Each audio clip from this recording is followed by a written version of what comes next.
Bismillahirrahmanirrahim. Assalamualaikum warahmatullahi wabarakatuh. Ya, bagaimana kabarnya anak-anak hari ini? Alhamdulillah, semoga semua dalam kondisi sehat ya. Jadi untuk perkuliahan mata kuliah untuk karya tulis ilmiah online ini kita bertim ya. Jadi saya sendiri, Ibu Maria Ulfa, kemudian Butin Utami, Siti Haniah, dan Pak Danang. Jadi ada 4 dosen. Kemudian untuk mata kuliah pertama kita akan membahas kaitannya dengan riset keperawatan. Ya, jadi sebelum jenengan tahu apa itu karya tulis ilmiah, kemudian bagaimana cara menyusunnya, saya akan bahas dulu apa sebenarnya riset keperawatan. Ya, jadi untuk RPP yang sudah saya upload, silahkan dibaca. Kemudian outcome dari pertemuan kita untuk karya tulis ilmiah dalam 1 semester ini adalah dihasilkannya proposal karya tulis ilmiah. Nah, ini jadi mohon diperhatikan tugas di pertemuan berapa jenengan sudah mulai membuat hal tersebut. Ya, selanjutnya apa itu sebenarnya riset keperawatan? Jadi riset itu berasal dari bahasa Inggris yang namanya adalah research. Nah, research ini berasal dari 2 kata, artinya kembali, kemudian searching itu adalah mencari. Artinya riset itu adalah pencarian kembali atau pencarian yang berulang. Sedangkan keperawatan itu adalah suatu bentuk pelayanan profesional yang merupakan bagian integral dari pelayanan kesehatan. Nah, ini ada beberapa aspek yang menjadi asuhan, yaitu bio, psiko, sosio, spiritual yang komprehensif.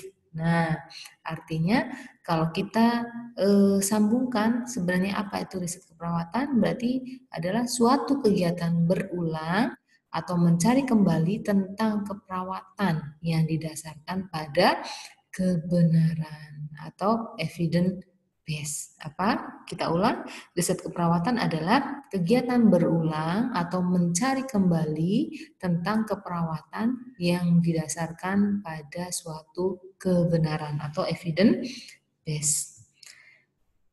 Oke. Selanjutnya, proses berpikir ilmiah. Jadi dalam suatu riset kita memerlukan suatu proses yang ilmiah atau berpikir ilmiah.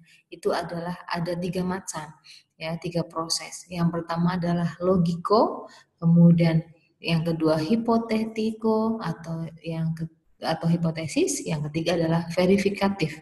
Ya, jadi logiko itu apa? Logiko itu berdasarkan pada suatu fakta atau nalar ya yang dapat diterima oleh akal, itu namanya logiko atau logis.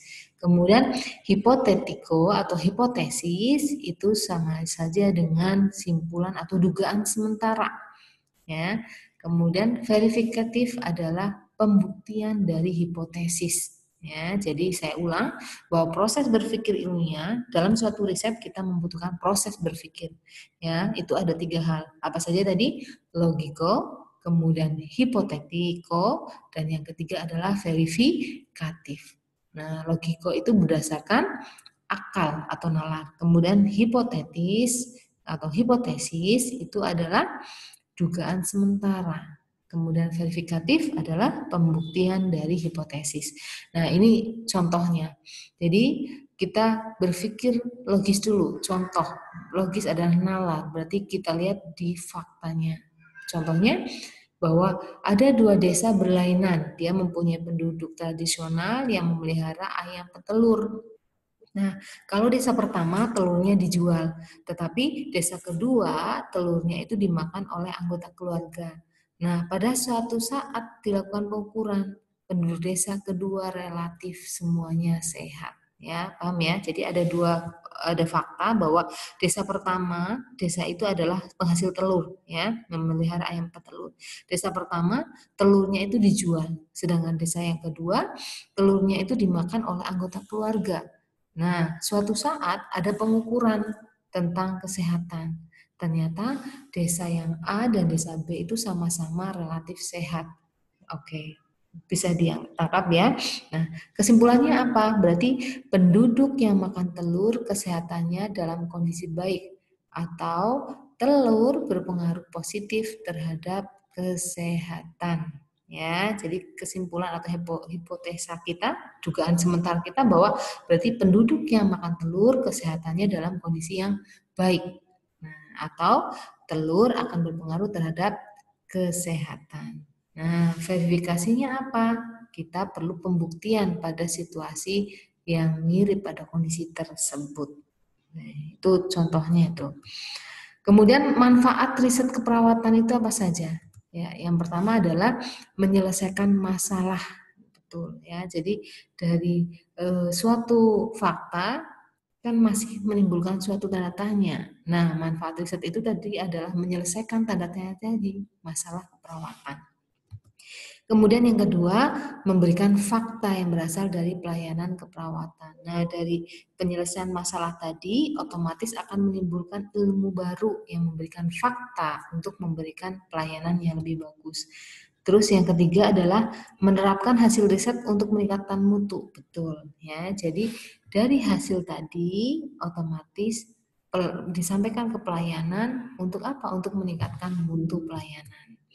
Kemudian yang keempat adalah dapat mengevaluasi mutu pelayanan dan asuhan keperawatan yang diberikan. Betul ya. Jadi dari dengan adanya riset, misalnya ada suatu mutu A di suatu pelayanan, ternyata setelah adanya riset akan muncul suatu variabel mutu yang baru. Nah ini ya, jadi untuk mengevaluasi mutu.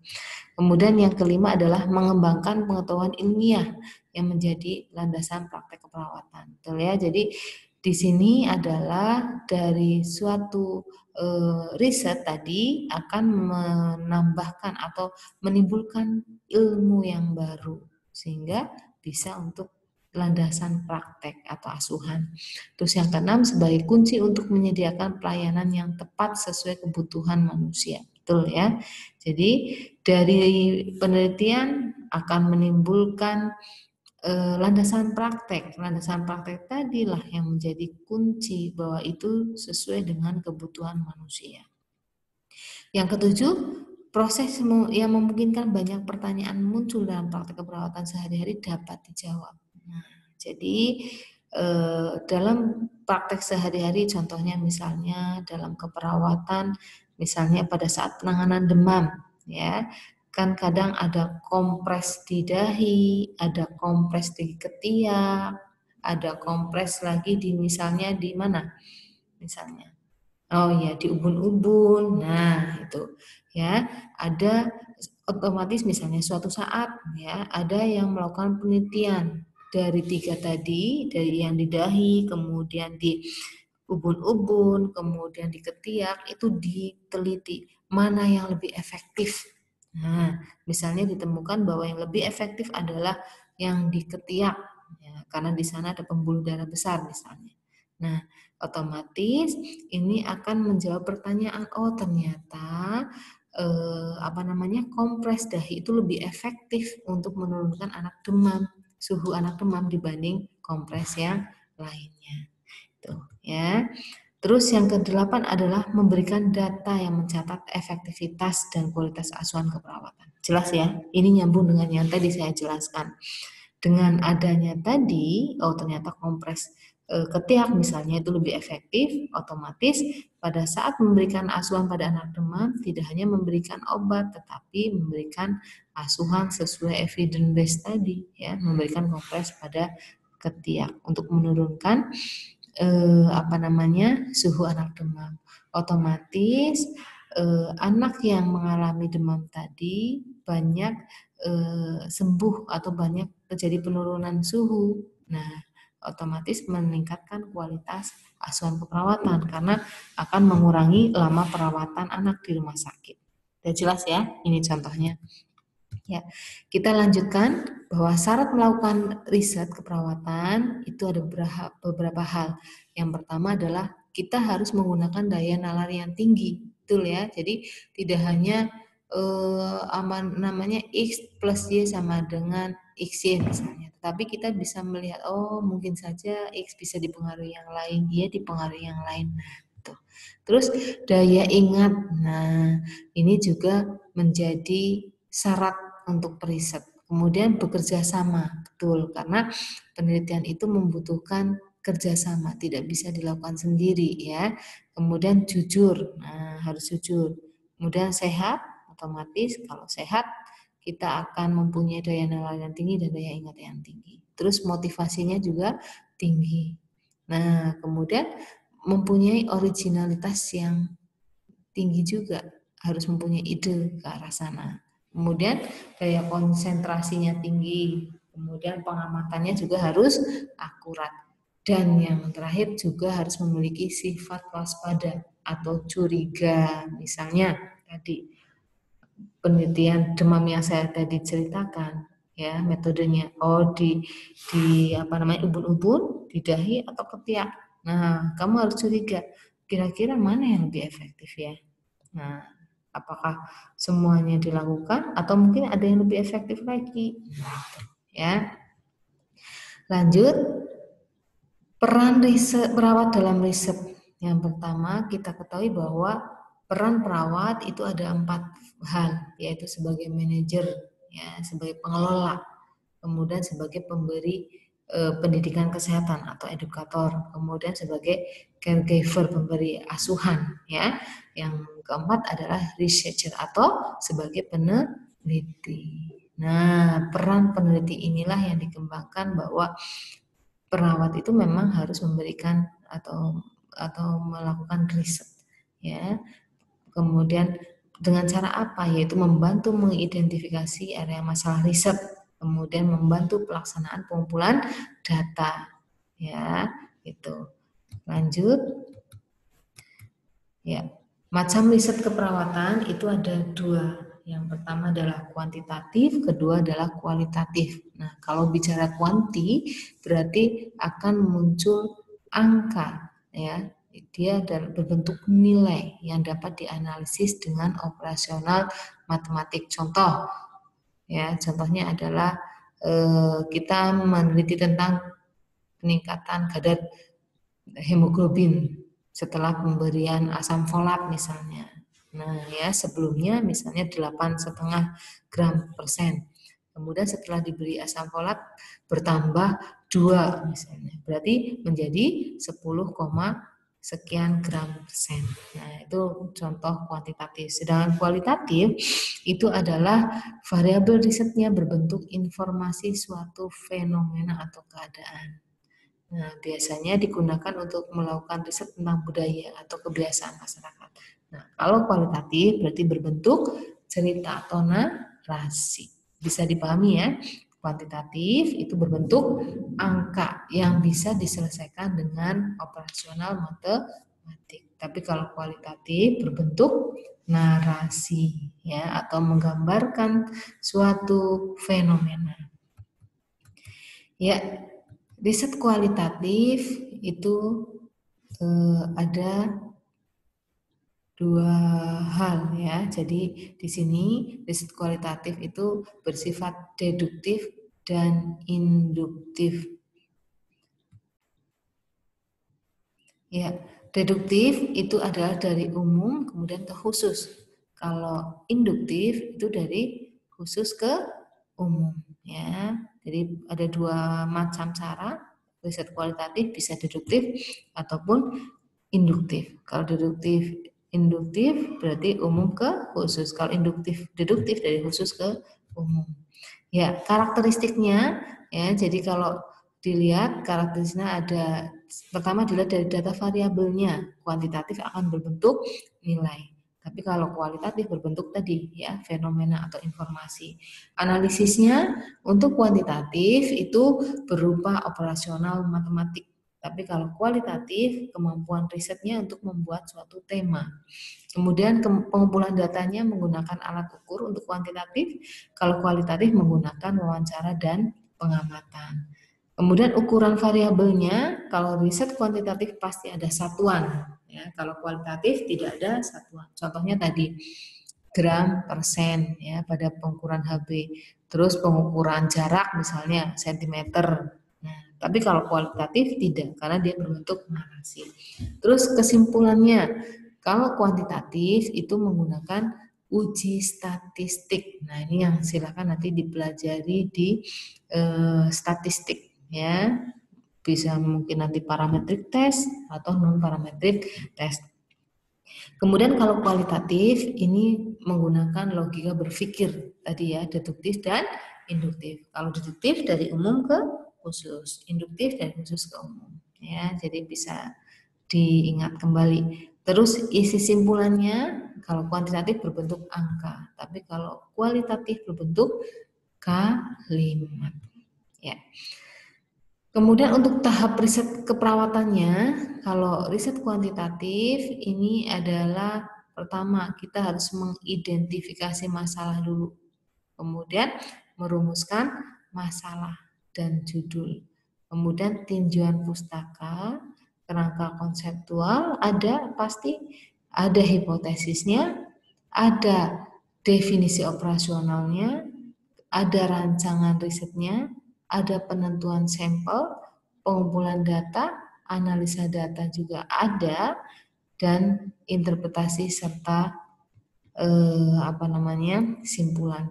Sedangkan kualitatif yang berbeda dengan kuantitatif, kualitatif itu tidak ada yang namanya definisi operasional.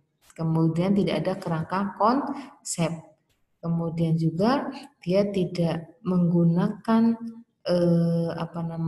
analisa data dengan yang statistik ya, karena dia narasi. Kemudian untuk sampelnya berupa informan atau subjek riset. Selanjutnya saya akan ceritakan kaitannya dengan ciri-ciri karangan ilmiah. Yang pertama harus mendalam atau tuntas, ya. Jadi tidak ngambang. Misalnya tadi ada hubungan antara pemberian asam folat dengan kadar Hb. Berarti nanti di akhir adalah kita mengetahui bagaimana setelah diberikan asam folat, Hb-nya dan sebelumnya bagaimana, sehingga akan diketahui ya, makanya harus tuntas. Kemudian yang kedua adalah objektif ya, tidak berupa subjektif. Kemudian sistematik ya, harus sistematik dari pendahuluan, kemudian latar belakang, kemudian tinjauan pustaka, enggak tinjauan pustaka dulu baru pendahuluan. Nah, itu ya. Terus cermat, lugas dan jelas, tidak emosional. Jadi tidak melibatkan perasaan peneliti. Kemudian berlaku umum atau generalisasi ya, generalisasi. Generalisasi itu bisa berlaku umum dimanapun masyarakat ya, misalnya tidak hanya di Banyumas tapi bisa berlaku di mana Cilacap, Banjar dan sebagainya, dan bersifat logis. Kemudian bernas, artinya apa bernas itu? Meskipun uraian itu singkat, tapi dia padat maknanya. Kemudian jelas dan terbuka. Terbuka itu maksudnya masih bisa boleh menerima ide dari orang lain. Terus menggunakan bahasa baku, ya, bukan bahasa gaul. Terus tepat, ringkas dan jelas tadi. Oke. Selanjutnya kita jelaskan kaitannya dengan model tugas akhir untuk D3 keperawatan ya. Seperti yang sudah saya sampaikan di RPP bahwa model tugas penelitian untuk jenengan di level D3 adalah karya tulis ilmiah. Apa itu karya tulis ilmiah? Karya tulis ilmiah itu adalah tugas akhir yang berisi gagasan, ditulis dengan menggunakan bentuk dan bahasa ilmiah. Kita ulang bahwa karya tulis ilmiah itu adalah tugas akhir yang merupakan karangan berisi gagasan, ditulis dengan menggunakan bentuk dan bahasa ilmiah. Nah, ini menggambarkan keilmuan dan materi yang dituangkan di dalam tulisan. Ya, model tugas akhir yang jenengan nanti akan buat disebut dengan RPL. Apa itu RPL? RPL adalah rekognisi pembelajaran masa lampau. Ya. Jadi melihat asuhan, kemudian jenengan mulai merangkum menjadi sebuah karya tulis ya, sesuai dengan gagasan yang ada. Kemudian tujuan studi kasus yaitu deskripsi secara aktual. Jadi memang aktual itu adalah Anda merekam kejadian yang ada pada saat memberikan asuhan. Kemudian informasinya harus lengkap. Kemudian fenomenanya juga harus nyata, tidak dibuat-buat atau tidak bersifat subjektif. Kemudian ada pengumpulan data. Dan yang terakhir adalah analisisnya harus bersifat mendalam karena satu pasien Anda gali sampai dari A sampai Z ya. Permasalahan-permasalahannya seperti apa, kemudian asuhannya sesuaikan dengan permasalahan. Nah, itu. Terus selanjutnya adalah ciri-ciri dan desain studi kasus. Ciri-cirinya adalah kalau studi kasus tadi bersifatnya adalah deskriptif ya, jadi menggambarkan. Kemudian mendeskripsikan subjek penelitian. Jadi Nyonya I ya umurnya berapa, kemudian anaknya berapa, keluhannya apa. Nah, itu ya. Kemudian identifikasi masalah harus ada. Jadi masalah yang ada pada pasien apa saja. Kemudian sifatnya atau cirinya adalah survei karena melihat secara langsung ya. Kemudian desain studi kasusnya ada dua hal, yaitu pengkajian satu unit kasus secara intensif. Jadi yang dikaji adalah satu unit kasus, contohnya misalnya kasus DM, ya pasien dengan DM. Nah ini dikaji secara intensif. Kemudian karena sifat studi kasus tadi dia bersifat setidaknya sebaiknya adalah cenderung sedikit ya, tetapi jumlah variabel yang diteliti sangat luas karena satu tapi digali secara mendalam dari kebiasaan, masalah dan sebagainya ya, dikaji secara tuntas. Kemudian lingkup tugas akhir yaitu asuhan keperawatan ya. Jadi seperti halnya jenengan sudah biasa membuat askep.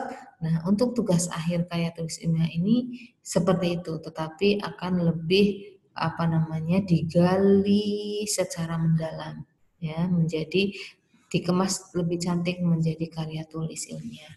Nah, ini bisa dilakukan dalam tatanan klinik ataupun tatanan komunitas. Ya, jadi ada dua hal, bisa di klinik ataupun di komunitas asuhan keperawatannya. Oke, itu saja yang bisa saya sampaikan. Bila ada yang mau diskusikan, nanti kita diskusikan di forum tanya jawab. Terima kasih. Assalamualaikum warahmatullahi wabarakatuh.